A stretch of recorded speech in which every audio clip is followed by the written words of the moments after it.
Welcome back to yet another episode of the Off the Tools podcast. I'm Wayne Bettis, and here is Andy Jones. How we doing, Andy? Good man, you? Yeah, all good. So today, I'm super excited. We've got a special guest coming on, so let me get him added to the screen, and let's welcome Lee Davis. How we doing, Lee? The Welsh Dragon. Morning, gents. How are you? Yeah, I'm all good, mate. I'm all good. In today's episode, this is going to be a bit of a discussion, a bit of an interview, asking Lee some questions to hear about what he has done in business. So first of all, Lee, introduce yourself. So I'm Lee Davis, as it says on the screen. Run a company called Innovative Heating Services. Started in October 2019 after doing 17 years with British Gas. Felt it was time to move on, do my own thing. So it started off with myself and a really good friend of mine, Corey, just out in a van, just us, running off a mobile number, and then quickly sort of elevated during COVID. Lots of people having work, and we got a good name for ourselves because we were doing high quality work. Reliable, turn up when we said we were going to. Then probably about a year and a half into that, started employing people, and recently taken over another company called Gas Technical Services in the local area. So yeah, we're expanding quite well. Amazing. Well done on what you've achieved so far, and we're going to dive a little bit deeper into that. So to retrack a little bit. So you did 17 years at British Gas. So yeah, so that was a long period of your life.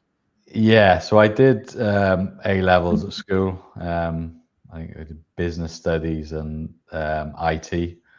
Then 2000. Same as me. I didn't know you did the exact same as me. Yeah, so which come to think now is pretty wasted because business studies doesn't actually teach you how to run a business. I feel like you literally just study businesses. Like it's like I remember we went to fucking Cadbury's World or some shit like that, and they just showed us how it and like theories and stuff like that. It doesn't actually teach you the good stuff that you need to know to run a business. But I suppose it's the same with all syllabuses, isn't it? It just teaches you what they want you to know, what you need to know. Yeah. So October 2002 started with British Gas, did my apprenticeship, which was kind of like a fast track. Just did service and repair. It was meant to take about 12 months, but it took about 18 due to sort of, I think we did like 3 weeks on, 3 weeks off, stuff like that. So the way it ran, it took about 18 months. Qualified as a gas engineer then. And when we first started, it was a job for life, great pension, really enjoyed it. Yeah, back then it was the old school like contracts and stuff, I guess, then, wasn't it? Yeah, so final salary pension and stuff like that. Share save, really good job. You see it as it was well paid as well. I think 2002 we were on like 11.5 grand as an apprentice a year, which was good money then. And then it just went downhill as the years went on. There was different management moved in, and I got to a point where it was like, if I don't do it now, then it's never going to happen. I'm going to be retired, regretting stuff. So just bit the bullet. So you said it was 2019. So in hindsight, quite a risky time. Straight like within a year, we obviously had COVID. So when you took that step, handed your van back, firstly, how did you feel? Being employed PAYE for 17 years, that must have been a scary but exciting moment. Yeah, excited but nervous. So one thing I did worry about is I felt October was too late because it was in like sort of the start but into the winter period. So the way I thought it would go would be busy winter, lots of time off in the summer, but obviously not earning as much in the summer. So I panicked a bit about not earning enough money during the winter to keep going through the summer. But as it happened, COVID kicked in. And then I proper panicked because we didn't have any like support from the government. So the only thing we were offered, I think, was universal credit, which was probably £400 and something a month, which, as you know, just it wouldn't cover it wouldn't cover my wages, let alone van costs, insurances, and stuff like that. So we just started to keep working, and we kept busy right the way through. The summer was just like the winter. We just kept on going. Nice quiet roads. Yeah, so we had like a lot of big jobs, extensions. We were doing work for a grant company, which quickly ended because it was just poorly managed, and we were just busy doing our own stuff. And then it got to, I think it was the Christmas Eve of that year, and we worked till stupid time. I think it was like 9 o'clock at night. And then I said to Corey, not doing that again next year. We're going to employ someone. And then that's what happened then. So was there, at the time, was Corey ex-British Gas as well? Did you both leave together? No, so he was a very good mate of mine. And he come from a bathroom fitting background. Oh, okay. Which he's very good at, and he was unhappy in his job, so it was both unhappy in our jobs. Yeah. Bang, let's do it. So it worked out well for both of us, and he's still with me now. He's now a gas engineer, so he's massively come on in the 6 years. So you like your right hand man, main engineer? Yeah. So he's as you employ, you get like 2-3 years out of an engineer, they move on, do their own thing. But he stuck with me right the way through it. We've been in some tricky times.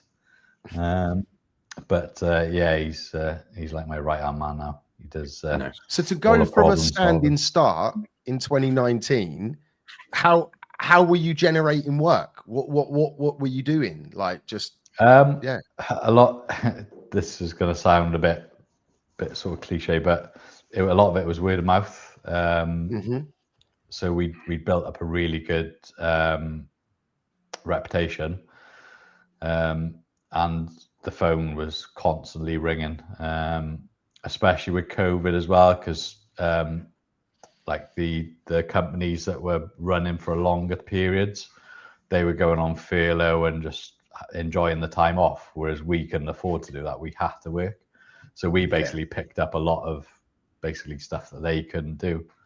In a strange bit of irony, just saying about the British Gas thing, during COVID, I was still on the emergency call-out stuff, and I was doing a big chunk of my work for British Gas customers because they'd furloughed all the staff, and the customers on service plans were obviously still entitled to boiler repairs.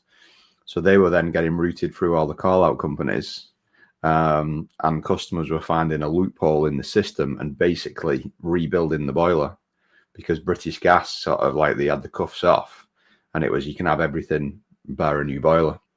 So that must have cost them an absolute fortune. That I know obviously they would have made some money with the furloughing, but customers were just running riot with it. But exactly. Just to touch on the marketing stuff you're saying, I think it was COVID that made the big step forward to the online world. So pre-COVID, the word of mouth stuff was still, or I would say it was far more viable then, before and even in the early stages of COVID, than it is after, and it is now. Although we have spoke about it making a bit of a resurgence in terms of like leaflet drops and things like that. But the old school word of mouth thing, which is now an online presence, was certainly a good move for you at that point, wasn't it? Yeah, and we had a Facebook page, which worked well for us as well, because it sort of got our sort of brand awareness out there. And I think at some stage during COVID, we had a website built, and it was very poorly done. Like a lot of the time, it would be down because the guy hadn't paid the the upkeep of it, and the hosting and that.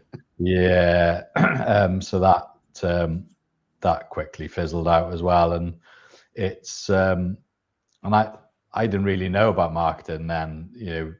I thought that Facebook was the way forward, and now we don't do much on although we got a presence on Facebook, we don't get many customers from Facebook because we find they're a different type of customer and not our customer really. They're not your premium business customers, like premium companies like yours. Not the right customer, no, so we find a lot. If we get any recommendations off Facebook, we've had some really good customers off Facebook, don't get me wrong, but the majority of them want a cheap job done, and they're not really bothered about the quality. Yeah.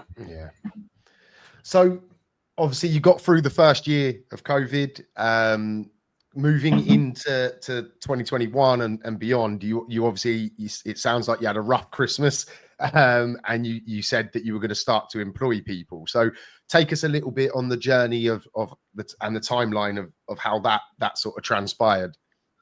Yeah. So looking back now, I did it totally wrongly, because I think we all do. I kept my prices the same, and then I bought, I think it was like a 2005 Transit, and it was a proper works van. God knows how many years old, and but it was straight and solid. Had it sign written. Then employed our first engineer, and it was just a bit of a shock. Then you'd have like bills appearing from nowhere that no one really told you about, like employer's NI and stuff like that. And you thought you'd pay his wage, pay his tax, and that's it. But then when you get like employer's NI bills and merchants bills that you weren't expecting, you price jobs, and then you price the materials at say 200 quid, and then you'd have like a 500 quid merchant bill. It was a bit of a shocker then. So I quickly needed to learn that side of it as well. Then at that point, how were you managing the business day to day? So I'm presuming you were probably still on the tools. Were you using Google Calendar? Were you using WhatsApp? Like what was the process of like managing the diaries? We had WhatsApp. So I'd WhatsApp the jobs through to the engineer first thing in the morning. I sort of made some paper job sheets out with the address and all, give him a load of blank ones so we could write down the address, what he did, how long he was there, that sort of stuff. We didn't have any job reference numbers for going into the merchants. It would just be an address. So it was a bit of a free for all. It was a nightmare. But looking back, it was horrendous. But like, the engineer might give the address to the merchant, and it might not go on. It might not go on there. And you'd be like, "Where's that 500 quid's worth of pipe and stuff gone?" I was still answering the phone. So I'd be like, me and Corey'd be on a job, and he'd spend his time doing my work as well, because I'd be answering the phone, text messages, and every other way that anyone can get hold of you, email. So Facebook message. was Corey like part of the business, or was he working with you? Like, what was the dynamics of that? So he was a subcontractor. So Okay. So he was like, he's basically like a business partner. So we started up together and sort of run it side by side, really. Cool. So I can imagine, knowing from experience, I'm sure probably Andy will agree here, you were probably working far too hard for probably not great reward and probably very, very stressed. Would that be right? It was the hours I was putting in. I'd be getting up at 5 a.m, doing some paperwork. The one good choice I did make, though, is I was with Xero from the start, so I could keep track of what I was invoicing and stuff like that. But other than that, I think Xero was the only software that I used. Getting up at 5 a.m, arranging the work, and then you'd get work booked in and think, yeah, that's sweet, we're full up for the week. And then you'd have the curveballs of the emergency calls coming in, and didn't like to say no. We would literally taking on all sorts of work. I was just about to ask that, actually, what was you taking on and everything? Anything. I think we were doing work for builders, letting agents, and it's, you quickly realize that you weren't making the money that you needed to run a business out of that sort of work. It's the common denominator, isn't it, really? When guys move from employment into self-employment, it becomes a yes to everything, combined with bargain or competitive pricing in this drive to get the diary full, just so you can, it visually looks full in the diary, or it feels, or like you've just said, Lee, like we're booked out for the rest of the week. I can take a deep breath now. I'm happy with that. I feel more relaxed. But the reality tells a bit of a different story, doesn't it? When it comes to, when you look at your Xero at the end of the month. Absolutely. And you look at the bank account as well, because you think, I literally work from 5 a.m. till like sometimes 9, 10 at night. And then you think, fucking hell, I'm taking less than minimum wage here. I've gone from a well-paid PAYE job to less than minimum wage, and your employees are actually taking home more money than you are. That's so fucking common as well, because not everybody gets to the level that you've achieved. And again, me and Wayne have spoke about this at length. So many guys become so desperate to get out of the job that they're in, and think that self-employment or their own business is the solution to all the problems. But the reality is it isn't for everyone, because most guys don't have the right guidance to do it. They tend to, like you said, end up coming away with similar money, but working a shitload more hours is often the thing, because so many guys are just, we see it all the time, don't we, on the forums, looking to go self-employed. What should I charge? We were just talking about it this morning in another group. A guy's just upped his prices to £70 plus VAT, with a somewhat of an apologetic post to his customers, without really realizing that he's still not making anywhere near enough money. Yeah, no. I call it the success trap. There's a blog on the website, I believe. I wrote a bit of an article for Installer magazine on it, and it on the surface, so to anyone looking at you, it looks like you're smashing it, doesn't it? You've got a couple of vans on the road, you're busy, the diary's full, money's flowing, not staying, but it's flowing in. They're not seeing it evacuate out the back door every day. And so many people get stuck there. So what my next question really is what happened over the next year or two that sort of helped push you beyond that? So basically, I needed to learn how to run a business. As stupid as it sounds, you need to sort of find a way out of pricing, how to price, how to market, how to find the right customers. And I think that's when I reached out to you, Wayne, and I think we had a conversation, and then I joined the Alliance, and then realized very quickly. And I told you a lie, didn't I, at the beginning? I said, most people stay about a year. Yeah. Lee's still here 3.5 years later. So sorry for that little later. porcupine I told you there. No, it's that's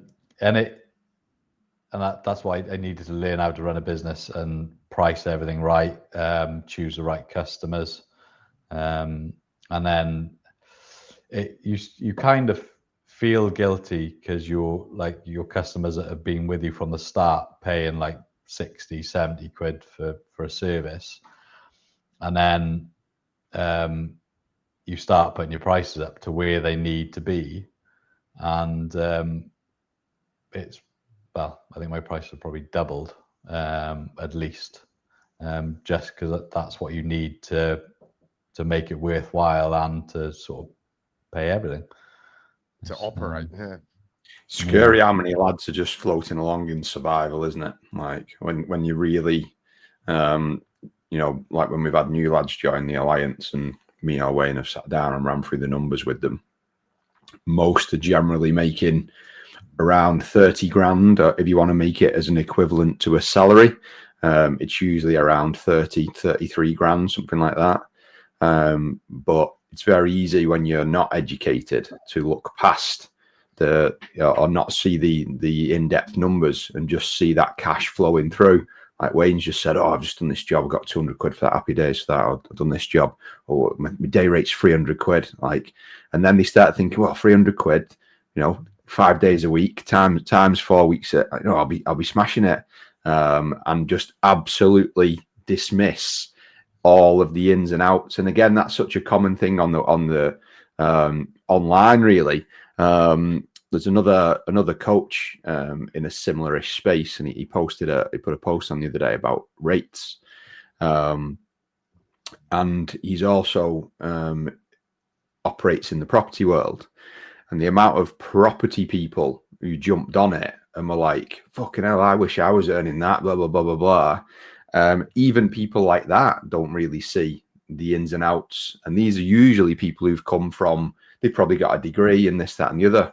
So it's the lads that have come from, probably, I would say most lads haven't got A levels like me and you got, Lee. Most lads stopped education way before that.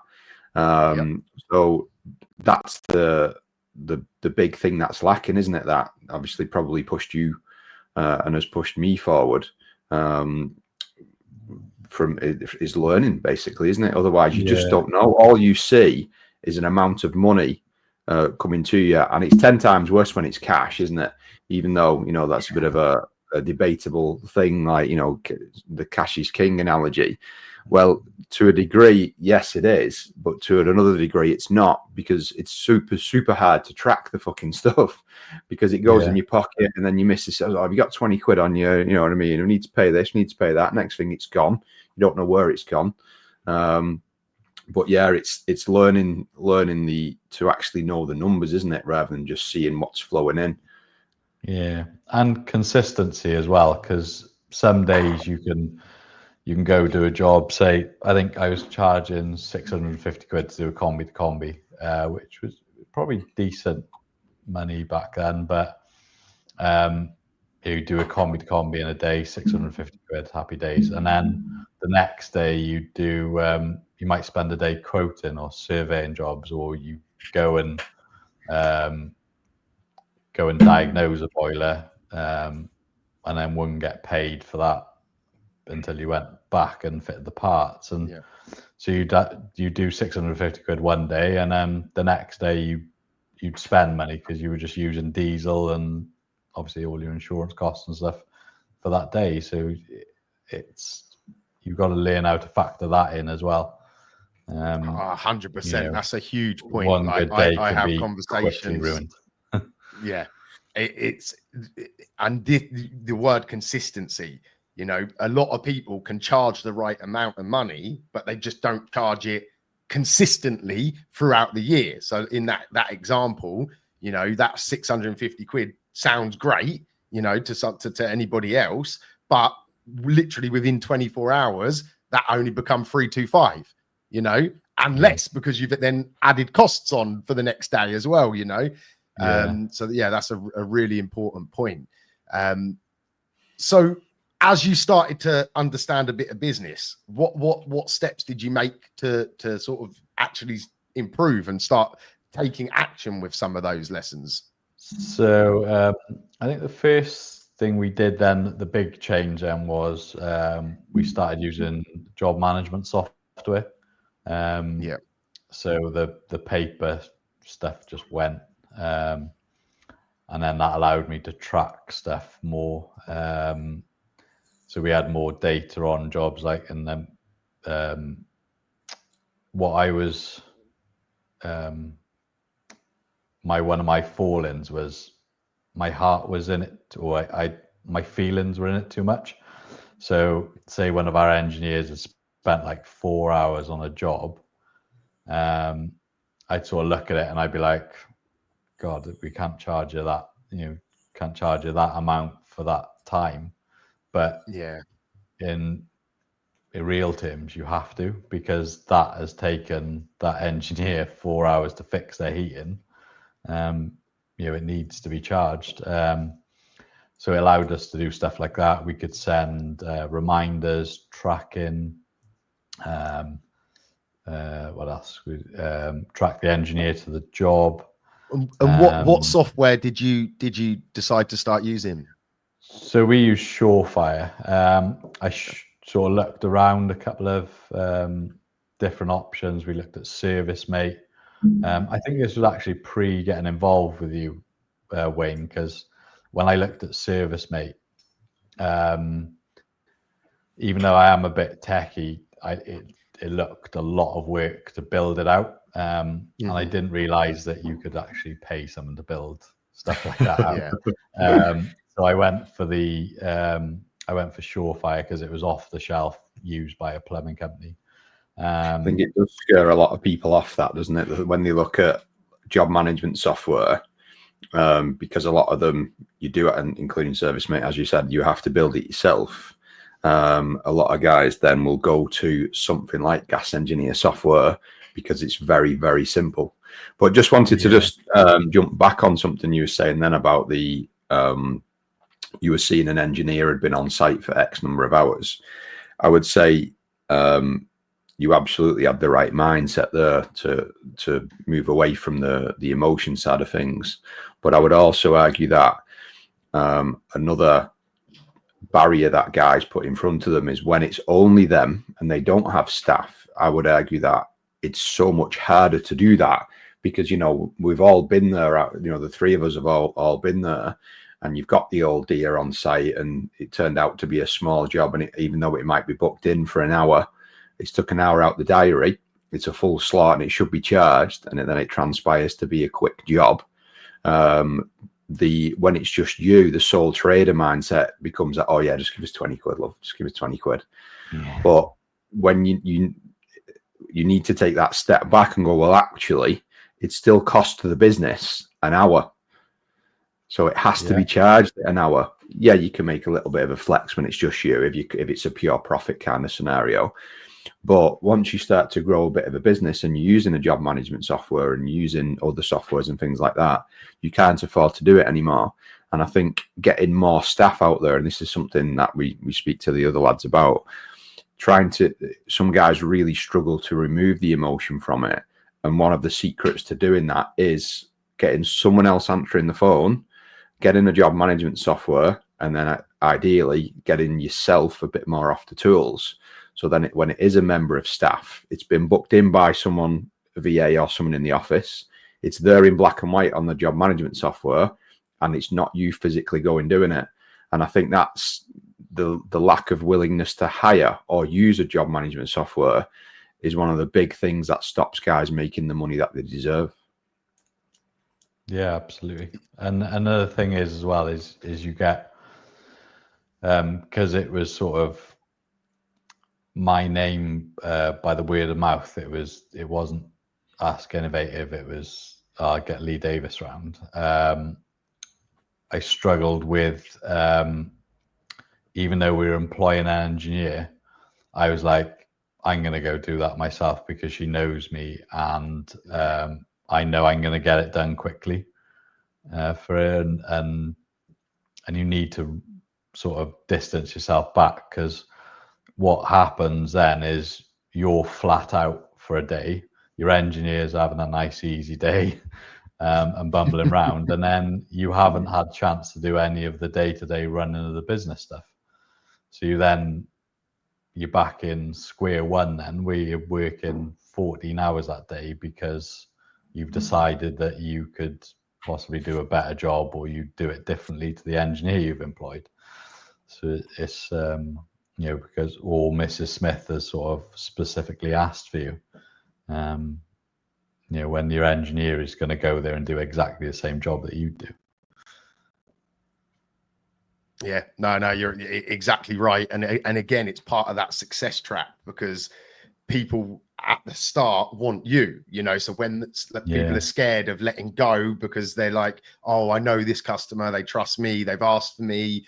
But unfortunately, it is a hurdle that has to be overcome, isn't it? If you want to elevate and grow and get bigger, you have to, there's no ifs or buts, you have to start relinquishing some of that responsibility, don't you? Yeah, you have to delegate stuff, and it's it is hard to do, but you get to a mindset then where it's like, if I don't do this, we're not going to go any further than where we are now. So you implemented systems, and obviously started to see the benefits of that. How did you then progress? What sort of work were you starting to do? Were you starting to focus in on certain areas, or was you still a yes man and just taking on everything? Yeah, so we started dropping off. So plumbing was, we were doing a lot because of Corey's bathroom fit-in background. We were doing a lot of bathrooms, and then we quickly realized that as well. It was people wouldn't pay the money that is worthy of a new bathroom. So there's a lot of work that goes into a bathroom that you don't even see. So we'd be taking 2 weeks to do a bathroom. Corey was doing all the tiling and stuff, which was shit hot, but he'd spend like half a day setting up the tiling before he's even started. And I was a bit not expecting that when I was pricing. So we were sort of taking all this time doing bathrooms, and I was shooting off and doing a breakdown and stuff. And we were earning no money out of bathrooms. So that was one of the first things that we dropped, was complete bathrooms, as that's being no more. And Corey enjoys the gas work and the boiler stuff more anyway, so it suited us all in the beginning. In the end, they're funny one, bathrooms, aren't they? Yeah, do an absolute budget job. You need to be the guy that's probably not really registered as self-employed. He's probably getting benefits. He's probably going to turn up in a car. He's probably going to use tubbed adhesive, and he'll do the job for a few £100.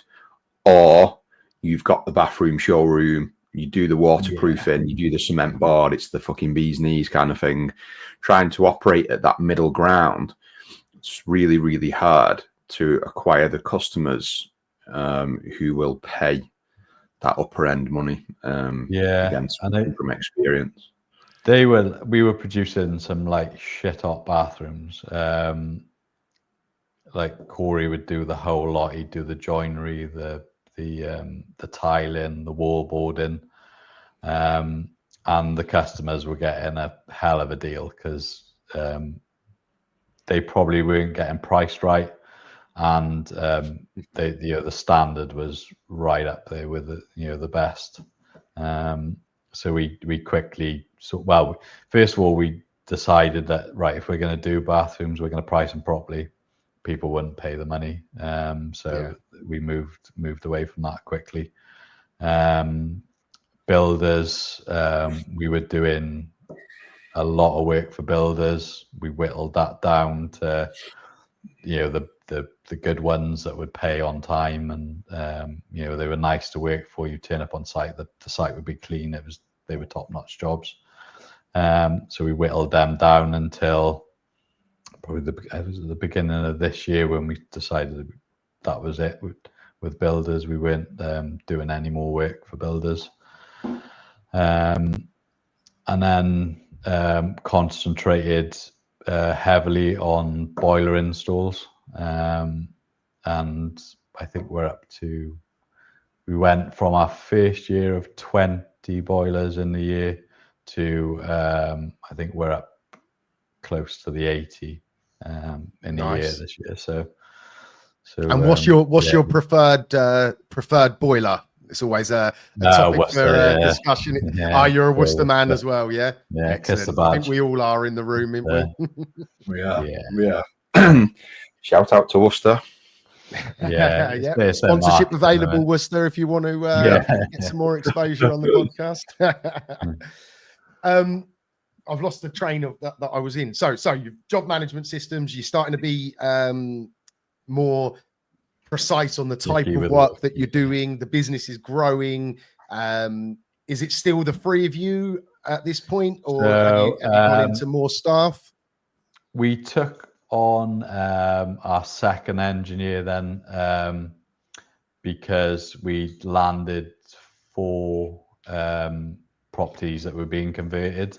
It was an old schoolhouse.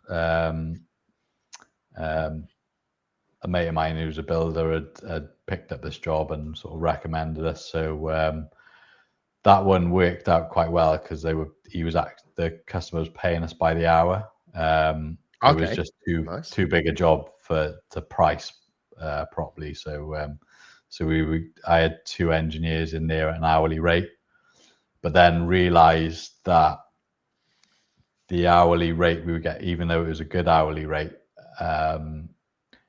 we were turning a lot of other work away, which was better paid work, because we were tied up on this big job. Opportunity cost. Yeah, so we once we'd finished that job, then we just spent a lot of our work was just smaller jobs. I think the biggest job we were doing then was like full system, like say a combi and 7 rads, and then a lot of it was jobbing.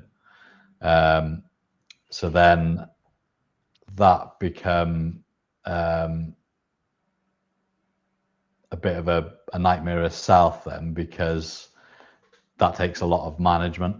You're doing lots of little jobs. You need to order parts, you need to make sure they're in, you need to plan the return visits back in. So I started to step back off the tools then, and then the more I use the job management system and the Zero, then I think we were at a chat in the group, and we started using a VA center. So all our calls would go through to actually step back a bit. So when I mentioned the website, the Paul website, I had a meeting with our Worcester business development manager, and she mentioned a company called Wigwag, and to build a website. So I had a meeting with Steve, the owner of Wigwag, and the first thing he mentioned was, where do your phone calls go to? And I was like, oh, my mobile. And my mobile number was plastered everywhere. It was on Facebook, business cards, the side of the van. And he said, before you even start spending money on a website, I suggest you get a virtual landline number.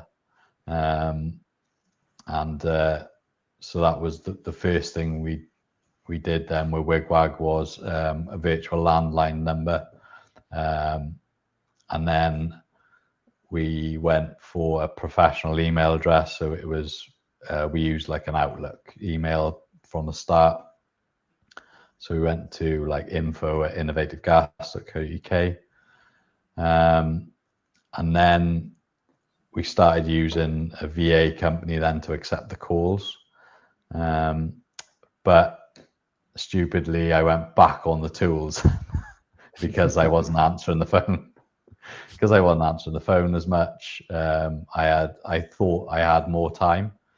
So I went back on the tools myself then. And then quickly realized that that wasn't possible either. So I thought we'll employ an office lady to go in the showroom, and that's what we did. And we had whoa, hold fire. So you just dropped in that you've got a showroom. So shall we dive a little bit into what that is first before? So I think it was while using the VA, our bill started with the VA. It started quite small, so it was because people still had my mobile number, so I was still answering that and trying to deal with calls as well. The VA bill was quite small, and then again through talking with the boys in the Alliance, it was like, you need to stop answering your mobile. So I put a voicemail on it. If you want to book any work in or any work sort of inquiries, then ring the landline. So put the landline on there. Then I stopped answering the mobile because that was the only way it was going to progress. It was like, right, I got to be hard here, stop answering the mobile. It went through to the VA. They were booking jobs in, but then very quickly my VA bill then become close to £1,000 a month. And a guy I knew was giving up his solid fuel showroom, which was down the road. So I thought my next step was then getting someone in the office, but we didn't have an office. And I was thinking, I can't employ someone to go in an office that we didn't have. So went down to see the guy who was giving up his solid fuel showroom, and we did a deal on that then. So we got the keys to the showroom, then decided that it needed revamping to how we wanted it. So we actually closed the showroom for about 18 months while we revamped it, sort of ourselves in our spare time. A few mates who were builders helped me out, with plastering and carpentry and stuff.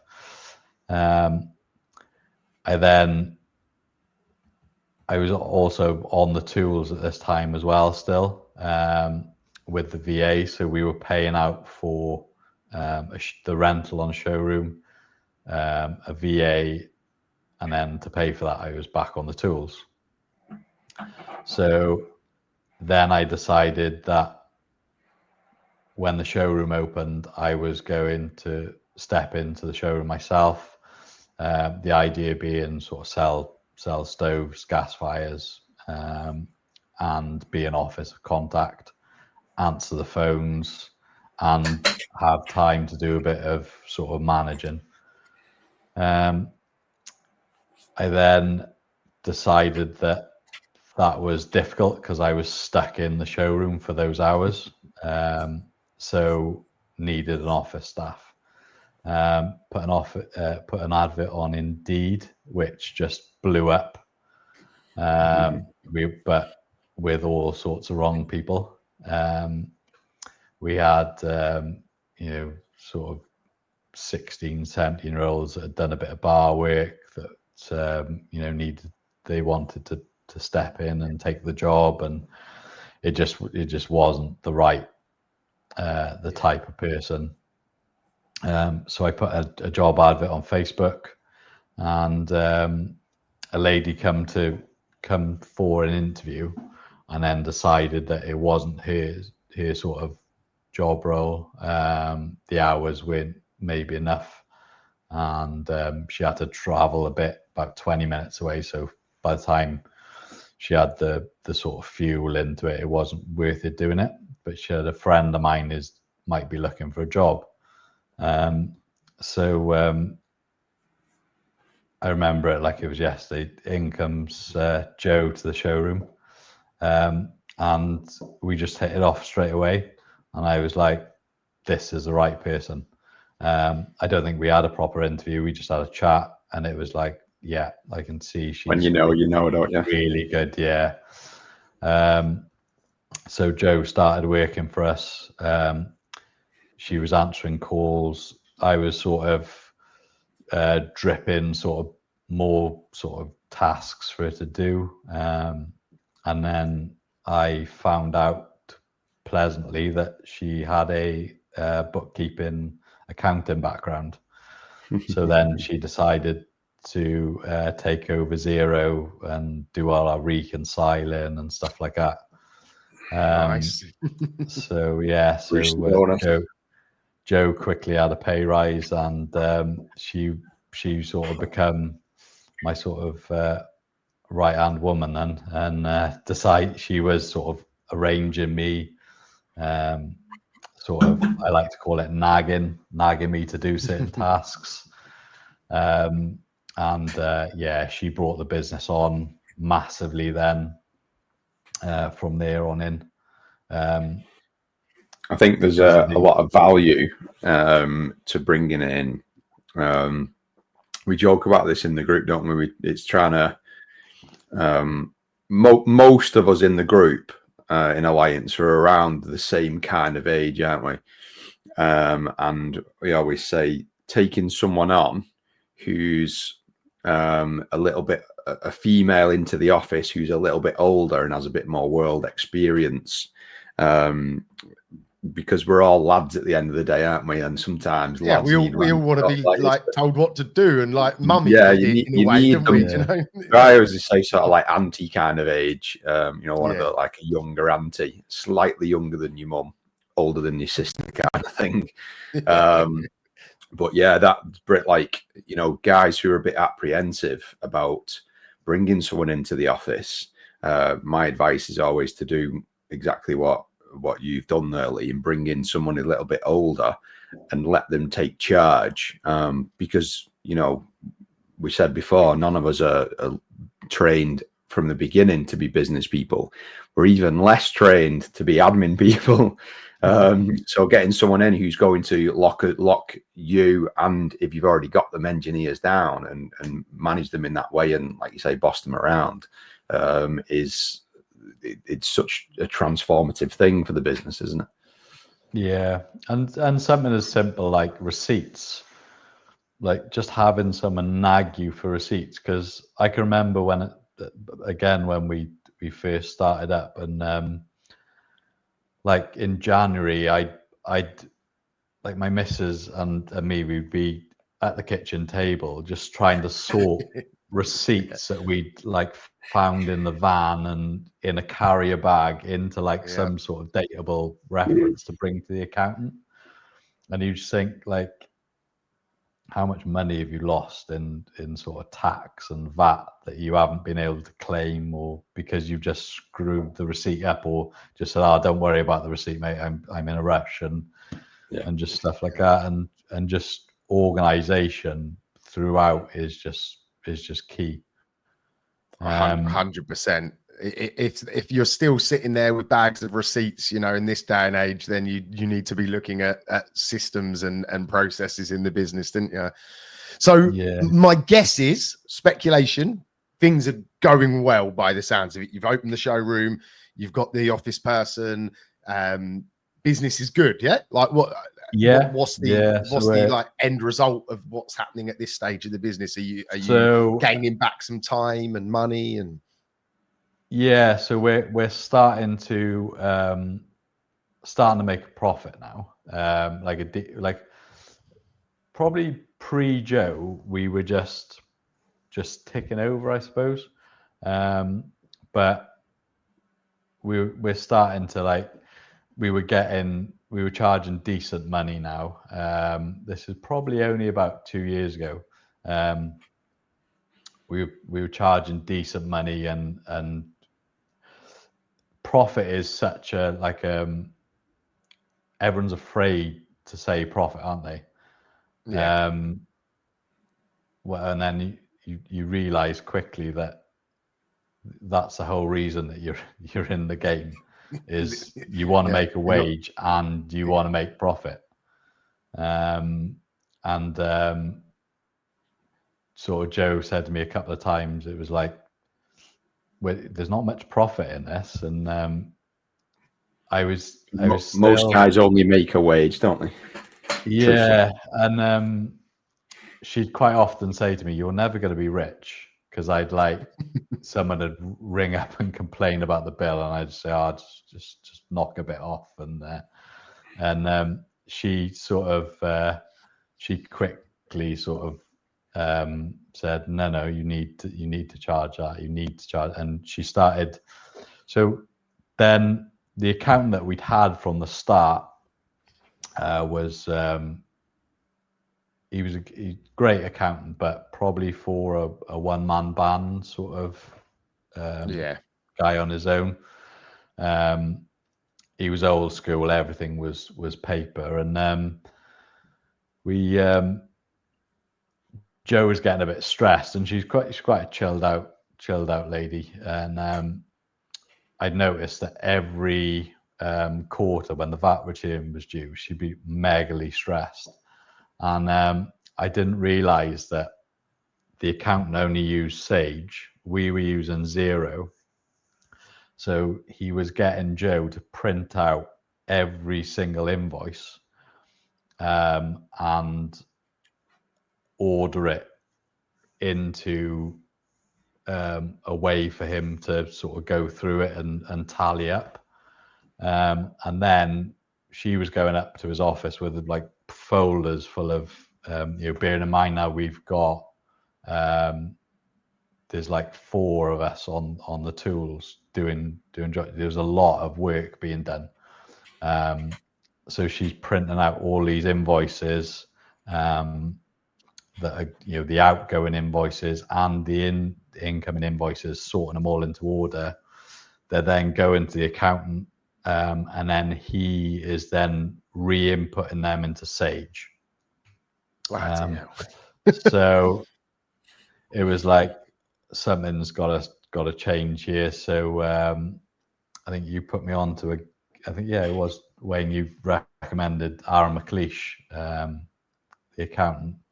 I had a meeting with Aaron. He went through everything, and he said, "Yeah, we can take you on." They specialize in Xero, which was fine by us because that's what we were using. And then he introduced us to HubDoc, which is like a game changer. So when you have a receipt, you just photograph it, and it Joe then reconciles it with Xero, and everything's done on the internet via cloud. And that was another game changer. We were then having reports, proper business management reports, that were sort of saying, you've made this much profit a month. So our profit then elevated massively just by having simple advice, and sort of reports that you could work off.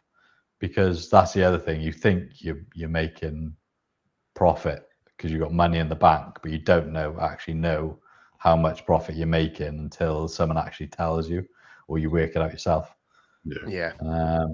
So that was another game changer. So during these 6 years, we made lots of mistakes and lots of changes to move from that sole trader sort of way of running to actually being a proper company.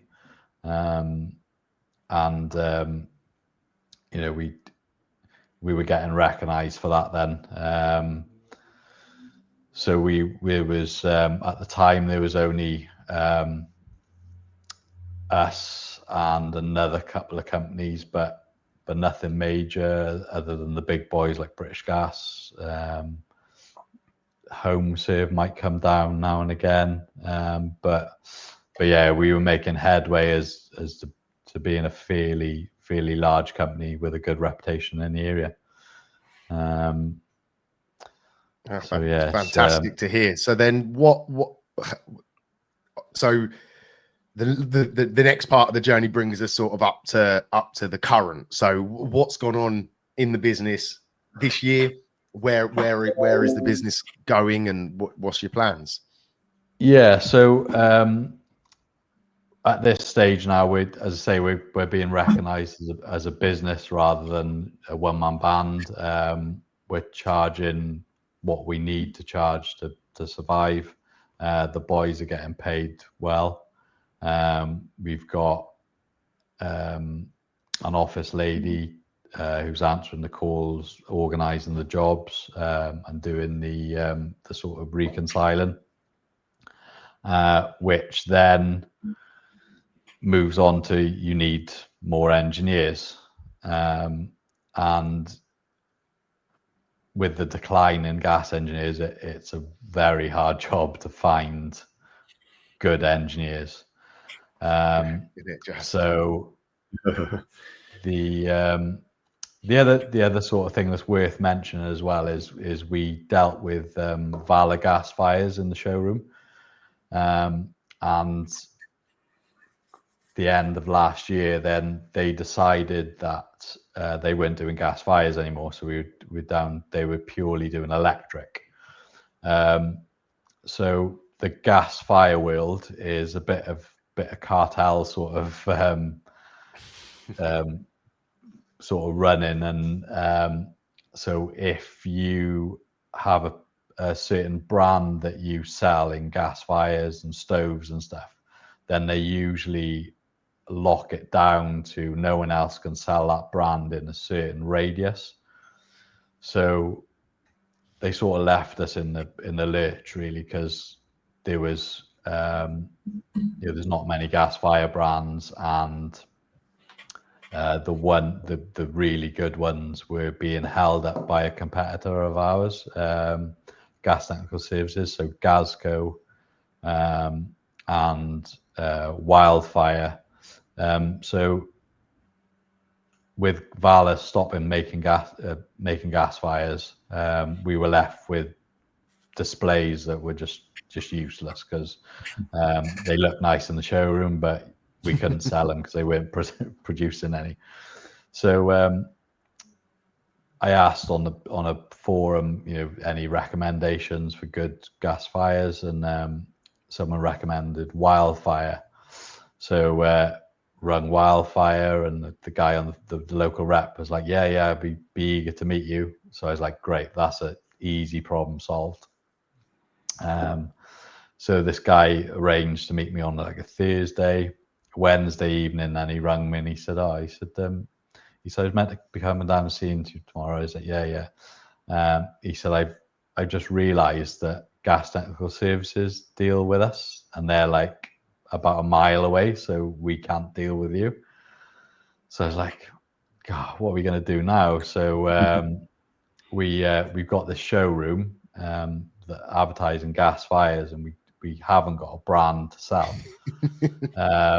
So basically the showroom was just an office for Joe. It looked pucker, but we couldn't sell anything from it. And so the start of this year, then it was like, I'm gonna have to go and see if I can take over our competitor, which was like a ballsy move, which I wouldn't have even dreamt of if I wouldn't have been in the alliance and chatting to yourself and the guys in the group with sort of obviously bigger businesses than what we had. So I approached the owner of Gas Tech and sort of said, you come into retirement age now, would you like to offload the company? So we had a couple of meetings, and we couldn't agree on a couple of things. So that sort of fizzled out until probably about the end of October, when his personal circumstances changed, and he actually approached me to say, are you still interested in taking over? And which I sort of jumped at the chance. We had some meetings and sort of set up the rollover and the changeover and change of ownership within sort of 2 weeks. And so you didn't muck about.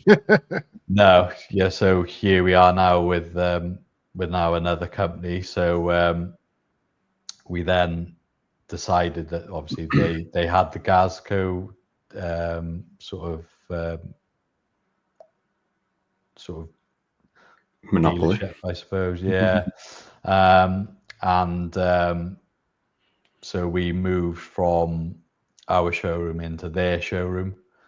And the first week that we took over, Joe took ill, and I was left back in the showroom answering the phone calls. Oh no! Which was that was a night. I've got to a point where I don't like answering the phone. It's just I think over years of the phone just constantly ringing, you just get, it's like, oh, God, I have to answer it, and it's a strange thing, because that phone call is your bread and butter. Yeah. And I know Andy's a big advocate of this, is sort of delegating, and so I've been so used to Joe dealing with the phone calls, it just turned into my worst nightmare of being in the showroom answering phone calls. And with a bit of luck, the office lady from Gas Technical Services that had left when we took over, it was all pre-arranged. One, because we took over, it was she'd decided to progress. She actually hated her new job and asked whether we still had any availability for her. So we've now got her back in the showroom, and she's fantastic. So at the moment, while Joe's still off poorly, we've got she's doing a bit of bookkeeping, and we've got our new office lady Carol answering the phone. So yes, it's going back to a less stressful time. It's fantastic to hear, man, and the way you've like underplayed it as well. I love it, because by taking on that other business, it wasn't just a showroom, was it? You sort of like you took on. You sort of like, yeah. Tell us, like, it's not my story. So with the showroom, we took on the vans, the engineers, and the apprentices. So then that basically supercharged our business. And in our small area, it actually made us the biggest sort of service provider for heating in the sort of west of Wales, certainly in Pembrokeshire. So yeah, it sort of turbocharged our business massively. Absolutely outstanding, mate. And where's next then? So sorry. Let's just summarize. So right now, then, how many engineers you've got? What sort of work you like? Where are you at today? And then what's the next steps for you and your businesses? So currently we have 3 apprentices, 4 engineers, and 2 subbies that are installers, and they come in and help us out when we're busy. But we are now at a stage where we need more engineers. Because we provide a really good service. We've got our automations with booking appointments, reminders, engineer tracking, review chase ups. It's a really good package. The boys do a cracking job. And we also do service plans, which is a bit of peace of mind for customers. They know they can ring us, and so the success sort of continues with it, and with that needs is more expansion. So is that the target for 2026? Is to increase the 2026 will be at least another 2 engineers. I think we'll also need more office staff as well, because with engineers you need people to sort of answer the phone calls. We're probably overrunning the office a bit as well. My partner's been helping out for a couple of days. Well, sort of probably about 3 days a week now. She's in there helping out, answering the phone calls, because we have a lot of phone calls. So 2026 is more expansion, more engineers, more vans on the road, and more office staff. Outstanding, mate. Well done. And I wish you every success going forward. To sort of end the show, if you were obviously, people listening to this are all different shapes and sizes, all different levels of business in all different industries. Is there any sort of key sort of advice that you would give from someone that's been through it, been in the trenches, and sort of built out and growing a business right now? Yeah, so if I had my time again, I'd start out where I mean to be. I think Andy's done this very well. He started off with strong pricing, VAT registered from the start, because he had the vision of where he wanted to be. I kind like where I am now is, or was, a dream. I wanted a big company. I wanted loads of lads on the road. I wanted an office, and I was probably a bit put off by sort of external influences of you'd want to be doing that. It's a load of hassle, but it's what I really wanted. So just where you want to be, aim for that. Also get the stuff. It's easier to put the systems in place from the beginning. Yep. Reach out to you guys. The other thing is, well, it's not just you guys, it's the lads in the group. Everyone's experienced different problems, different solutions. Just have a chat, take advice, and start off with not the basics, because they're basics to us, but not basics to a lot of other people. Is your landline numbers, your systems, your zeros, your good accountants. Start off with them from the beginning. It might be overwhelming, but there are people out there that'll give you advice, and you can outsource stuff to. If you look at ServiceMate and think, how the hell am I going to manage to build all that out? Outsource it. Just get it built for you. Don't spend time messing around with stuff that you really don't know about. Get the advice. It's the cliche of your network is your net worth, isn't it? You know what I mean? Because as you said before, you wouldn't have made the moves that you've made had you not had other lads to lean on. And like you said, it's not just me and Wayne.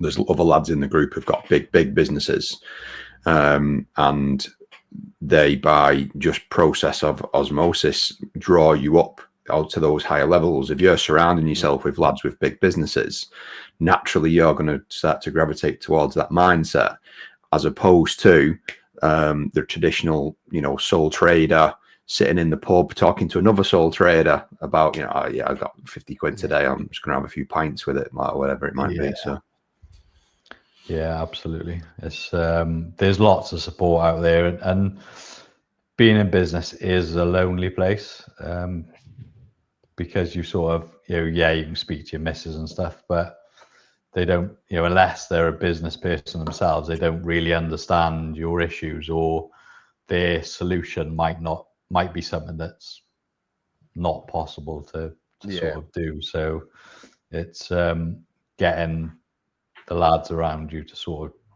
talk your problems away with is invaluable, I think. Yeah, no, I agree, and it's why I started what I started, because all of those points you just made there, back in the day when I was starting out, I couldn't find that. I didn't have that access. So it's great to hear that the sort of core foundations of what Off the Tools is working, and you're a prime example, absolutely, of what is achievable. And like I say, I wish you every success. Any closing words, Andy, or are we ready to wrap up? Yeah, it shows what can be achieved with the right mindset. Yeah, absolutely. Yeah, again, mindset. To not divulge, we need to do a whole session on mindset, because fundamentally everything that we've spoke about today only comes if you have a different mindset to everybody that is the self-employed sole trader type mindset. You've got to shift that mindset, see what is achievable, and go at it. And so before we carry on and go down a completely different rabbit hole, I want to thank Lee for the time. Thank you for sharing your journey to the audience. And thank you for everything you do in Off the Tools, because as we've clearly said, it's not just about me and now Andy, it's the group. And on our sessions that we host every week, people like Lee are sharing, they're helping, they're supporting. So if you are interested in what we do at Off the Tools, where the website is, offthetools.co.uk. You can book in a free chat with myself or Andy to learn a little bit more, and hopefully we'll see you inside the Alliance next year. But I'll call that a day. Adios, everybody. Cheers, lads. Thanks, Lee.